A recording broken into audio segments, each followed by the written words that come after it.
এই দেখো বন্ধুরা, আজকে একটা নতুন রেসিপি করব। এটা হচ্ছে কাঁচা কলা দিয়ে একটা নতুন রেসিপি করব, একদম দেখতে থাকো। হ্যাঁ, কাঁচা কলাটা আমি একটু ধুয়ে নেব, জলে ভিজিয়ে রেখেছি, অনেক সময় নোংরা থাকে তো। এটা ছিলকা শুদ্ধই রেসিপিটা করব। আর আমি কাঁচা লঙ্কা নিয়ে নিয়েছি আর রসুন নিয়ে নিয়েছি, এটা একটু মিক্সিতে পেস্ট করে নেব। আর এটা দিয়ে করতে থাকবো, দেখতে থাকো। আর সবাই কেমন আছো জ্যোৎস্নার রান্নাঘরে? সবাইকে নমস্কার। হ্যাঁ, নতুন একটা রেসিপি দেখতে থাকো। এই দেখো বন্ধুরা, বেগুনটা ভেজে নিয়েছি বলে কড়াতে তেল আছে, বেগুন আলু ভেজে নিয়েছি। এবার কাঁচা কলাটা দেখাচ্ছি, দিয়ে দেবো একটু কালো জিরে।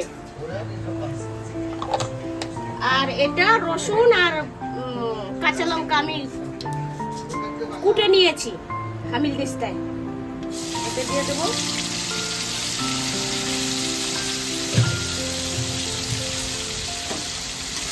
নাড়িয়ে দিই।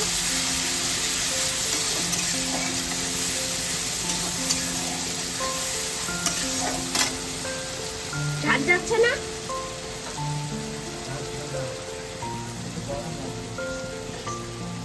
এবার দিয়ে দেবো পেঁয়াজ। আর আমি কাঁচা কলাটা কেটে রেখে দিয়েছি, এরকম হলুদ জলে ধুয়ে নিয়েছি, কষ বেরোয় তো ওর জন্য। পেঁয়াজটা একটু লাল হোক, তারপরে কাঁচা কলাটা দিয়ে দিচ্ছি। এরকম বাড়িতে বানিয়ে খেয়ে দেখবে, খুব তাড়াতাড়ি হয়ে যায় এই সবজিটা।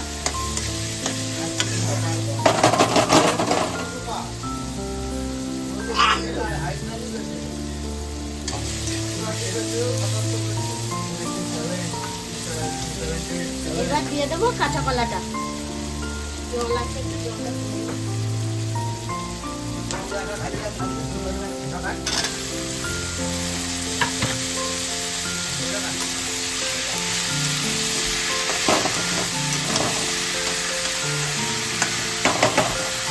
দিয়ে দেবো ঢাকা, একটু লাল লাল ভাজা হোক, তারপরে নুন হলুদ দিয়ে দেবো।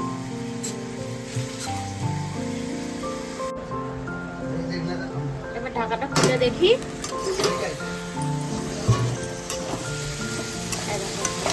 ভাজা ভাজা হয়ে গেছে। এখন নুন আর হলুদ দিয়ে দেবো, আর এটাতে কিচ্ছু পড়বে না।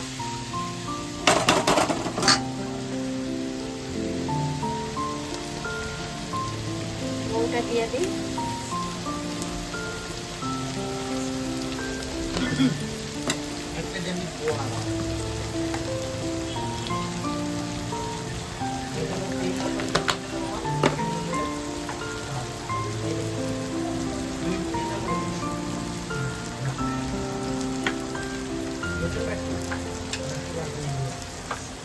আর দিয়ে দেবো একটু শুকনো লঙ্কা ভাজা, গুঁড়ি করে রেখেছি।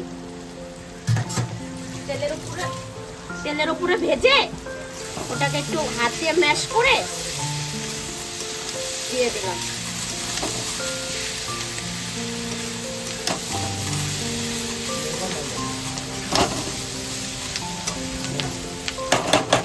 একটু ঢেকে দেই, একটু গ্যাসটা কম করে দিই।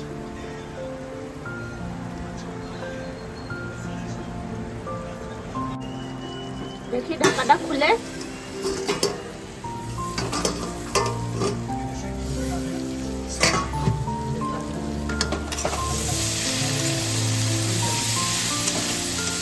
আর ঢাকা দেবো না। এবার ঢাকা খুলে একটু ভাজা ভাজা করে নেবো।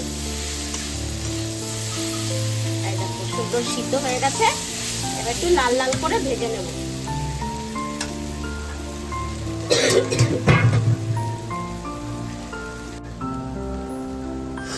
দেখো অনেকটা ভাজা ভাজা হয়ে গেছে, আর একটু করব, আর একটু লাল হবে, তাহলেই হয়ে যাবে।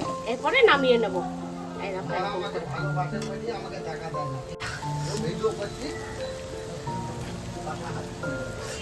হয়ে গেছে, এবার নামিয়ে দিচ্ছি।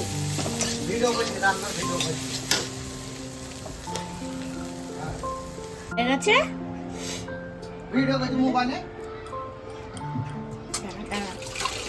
এবার দিয়ে দেবো একটু সুন্দর হওয়ার জন্য উপর থেকে একটু তিল। ভাজাতে। দেখো এরকম রেসিপি করে খাবে, খুব ভালো হয়, হালকা পাতলা।